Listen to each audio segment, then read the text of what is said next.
How to install Paramount Plus on any smart TV. Now, it's going to be depending on the features or the options that you can use on specifically from your smart television. Now, take note that not all smart TV has a built-in app store. But if your current smart television has a built-in app store, then what you want to do is just, of course, access your app store that you have from your smart TV, and then just simply type in or search and look for Paramount Plus, download and install it, and you are able to use it.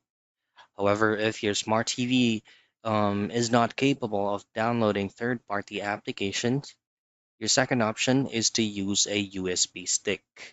From your USB stick, stick it in your laptop or PC, open up any web browser, and then just simply type in Paramount Plus APK.